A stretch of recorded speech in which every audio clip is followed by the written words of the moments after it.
Omurzakov.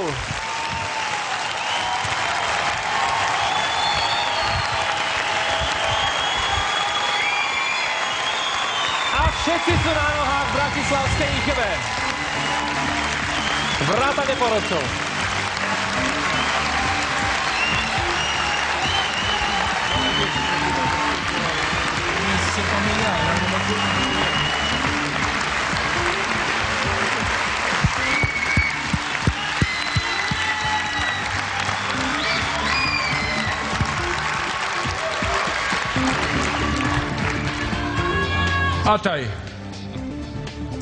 Атай, начну по-русски.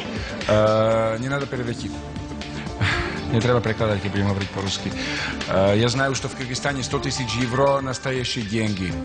Но тебе откровенно скажу, что тоже в Чехии или в Словакии потратить это бабло нелегко.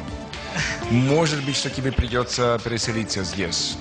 Потому здесь у тебя настоящие фанаты. Продолжаю на словацкий. Povedal som, že jedna z najťažších vecí, ktorá ťa čaká, bude prekonať svoje vystúpenie v semifinále a v divadle. Pretože tam si ukázal tak veľa, že ľudia sa do teba zamilovali. Či toto finálové vystúpenie bolo lepšie ako tie semifinálové, pre ľudí neviem. Pre mňa nebolo. Pre mňa si ukázal viacej v divadle a v semifinále ako dnes. V každom prípade bolo to skvelé vystúpenie, ktoré u nás na Slovensku a v Čechách nemá období. Spasiba большое. Spasiba большое.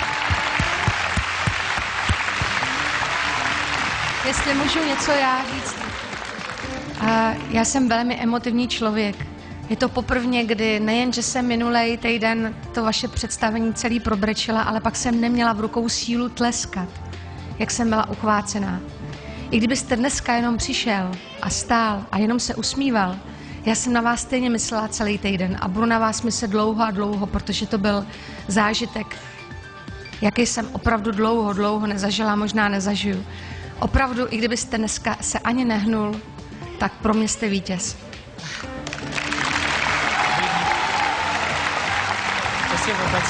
Spasibo. Jak už řekla Lucie, jeviště je o emocích.